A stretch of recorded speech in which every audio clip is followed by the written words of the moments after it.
नमस्कार। आज के इस खास विश्लेषण में आपका बहुत-बहुत स्वागत है।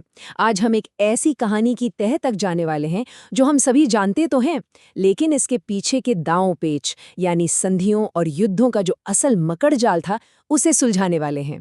सोचिए जरा, जो विदेशी यहाँ सिर्फ व्यापार करने आए थे, वो अचानक एक इतने विशाल साम्राज्य के मालिक कैसे बन बैठे?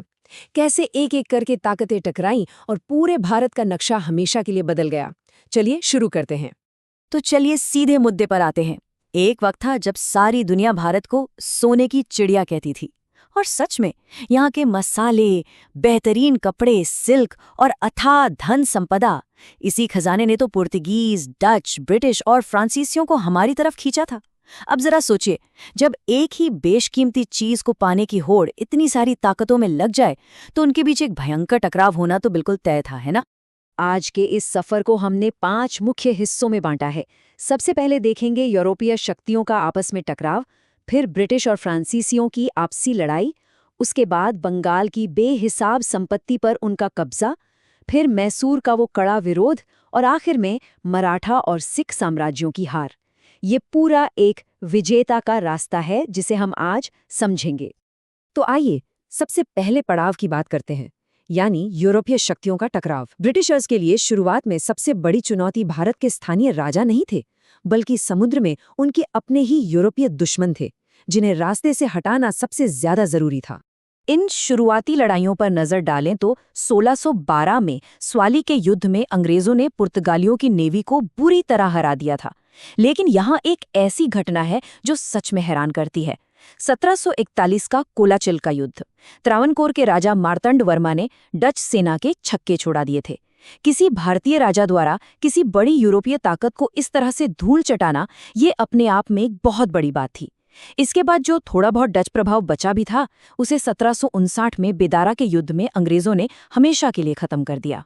डच और पुर्तगालियों के गेम से बाहर होने के बाद हम आते हैं अपने दूसरे हिस्से पर, ब्रिटिश और फ्रांसीसी संघर्ष। अब मैदान में सिर्फ ये 2 बड़ी ताकतें बची थीं। और देखिए, अब इनकी दुश्मनी सिर्फ व्यापार या सस्ते मसालों तक सीमित नहीं रही। ये सीधे तौर पर भारत पर राजनीतिक नियंत्रण की एक भयंकर जंग बन चुकी थी।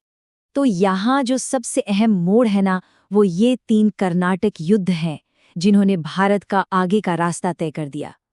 पहले और दूसरे युद्ध के बाद कुछ संधियां जरूर हुईं, लेकिन तीसरे कर्नाटक युद्ध में 1760 का वांडीवाश का युद्ध सबसे निर्णायक साबित हुआ।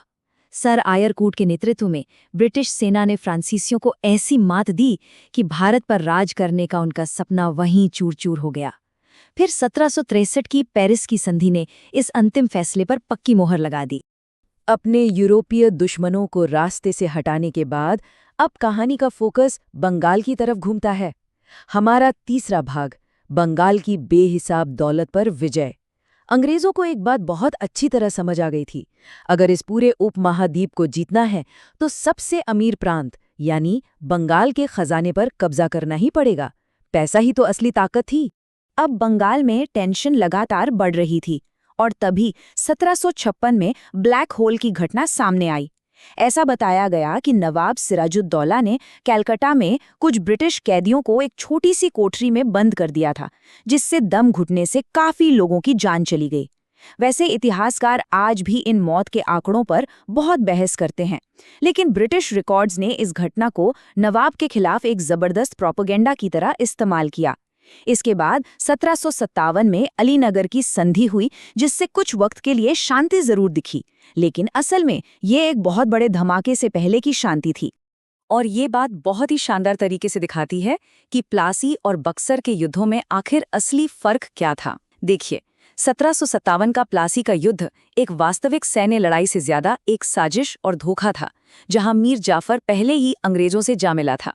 लेकिन 1764 का बक्सर का युद्ध, वो अंग्रेजों की सच्ची सैन्य ताकत का एकदम खुला प्रदर्शन था।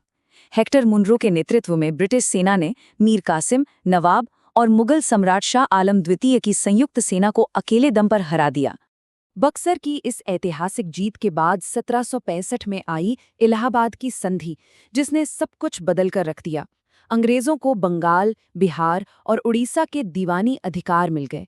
इसका सीधा सा मतलब ये था कि अब वो आम जनता से सीधे टैक्स वसूल सकते थे। ये वो सबसे अहम पल था जब ईस्ट इंडिया कंपनी स्थायी रूप से एक व्यापारिक निगम से बदलकर एक वास्तविक शासक शक्ति बन गई। राज करने के लिए जरूरी पैसा और ताकत मिलते ही अंग्रेजों ने अपना रुख दक्षिण की तरफ कर लिया और यहीं से शुरू होता है हमारा चौथा हिस्सा, मैसूर का कड़ा प्रतिरोध।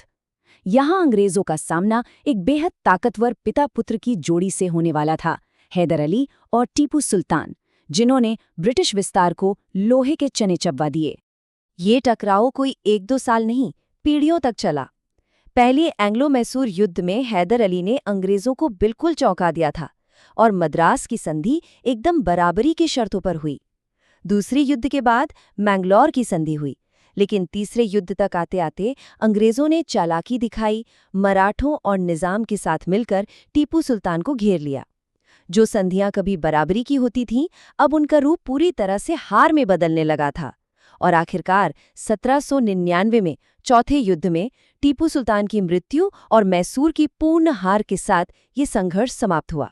इस पूरे संघर्ष में एक बेहद भावुक घटना का जिक्र करना जरूरी है। 1792 की श्रीरंगपट्टनम की संधि की शर्तें इतनी कड़ी थीं कि टीपू सुल्तान को अपने 2 छोटे बेटों को अंग्रेजों के पास बंधक के रूप में सौंपना पड़ा था। भारतीय इतिहास का ये भारी पल हमें याद दिलाता है कि इस विरोध की कितनी भारी मानवीय कीमत चुकानी पड़ी थी। मैसूर पर पूरी तरह से नियंत्रण करने के बाद अब अंग्रेजों के सामने केवल 2 बड़ी क्षेत्रीय ताकतें बची थी और ये हमें हमारे 5वें और अंतिम पड़ाव पर लाता है, मराठों और सिखों को हराना। देश भर में फैले विशाल मराठा प्रभाव और उत्तर में मजबूत सिख साम्राज्य को तोड़ना अब उनका अंतिम लक्ष्य बन चुका था। हम सब जानते हैं कि मराठा कितने शक्तिशाली थे, पर अंग्रेजों ने यहाँ सीधी लड़ाई के बजाय उनकी आंतरिक फूट का बड़ी चतुराई से फायदा उठाया। उन्होंने अलग अलग मराठा सरदारों जैसे पेशवा, भोंसले, सिंधिया और होलकर को अलग अलग लड़ाइयों में उलझाया और उन पर सुरक्षा संधियां थोप दीं। सूरत और सालबाई की संधियों से लेकर बेसिन और देवगांव की संधियों तक उन्होंने धीरे धीरे मराठों की शक्ति को पूरी तरह निचोड़ लिया और 1818 तक उनके साम्राज्य को ही समाप्त कर दिया। अंत में अंग्रेजों की नजर पड़ी पंजाब पर। महाराजा रणजीत सिंह के समय तक सिख सेना बेहद अनुशासित और ताकतवर थी, लेकिन उनकी मृत्यु के बाद की राजनीतिक अस्थिरता ने अंग्रेजों को मौका दे दिया। पहले एंग्लो सिख युद्ध के बाद लाहौर की संधि हुई, जहां अंग्रेजों ने पंजाब पर अपना नियंत्रण बढ़ाया और मशहूर कोहिनूर हीरा भी छीन लिया। फिर 1848-49 के दूसरे युद्ध के बाद तो किसी संधि की जरूरत ही नहीं समझी गई। बिना किसी देरी के पंजाब को सीधे ब्रिटिश साम्राज्य में मिला लिया गया। चलिए थोड़ा आगे बढ़ते हैं और देखते हैं कि ये सब आखिर जुड़ता कैसे है। भारत के भीतर सभी बड़ी शक्तियों को हराने के बाद अंग्रेजों ने अपनी बाहरी सीमाओं को भी सुरक्षित करना शुरू कर दिया। एंग्लो नेपाल युद्ध के बाद सुगौली की संधि हुई, एंग्लो बर्मी युद्ध के बाद यानदाबो की संधि से उन्हें असम मिला और एंग्लो अफगान युद्ध के बाद गंडमक की संधि हुई। इन सीमावर्ती संधियों के जरिए अंग्रेजों ने अपने नए बने इस विशाल भारतीय साम्राज्य की सीमाओं को पूरी तरह से मजबूत कर लिया। इस तरह एक एक करके हर बड़ी क्षेत्रीय शक्ति को व्यवस्थित रूप से अलग थलग करके और नष्ट करके ब्रिटिशर्स ने एक अजेय साम्राज्य खड़ा कर लिया था। लेकिन जाने से पहले जरा इस पर गौर कीजिए, क्या ये संभव है कि जिस तरह से इन्होंने भारत की अलग अलग शक्तियों का दमन किया और उन्हें तोड़ा, उसी ने विडंबनापूर्ण तरीके से भविष्य के एक विशाल और संयुक्त स्वतंत्रता संग्राम के बीज बो दिए थे? सोचने वाली बात है ना कि इसी टूटे हुए परिदृश्य से ही आगे चलकर एक एकजुट भारत की नींव पड़ी। इस दिलचस्प ऐतिहासिक विश्लेषण में साथ जुड़ने के लिए बहुत बहुत धन्यवाद।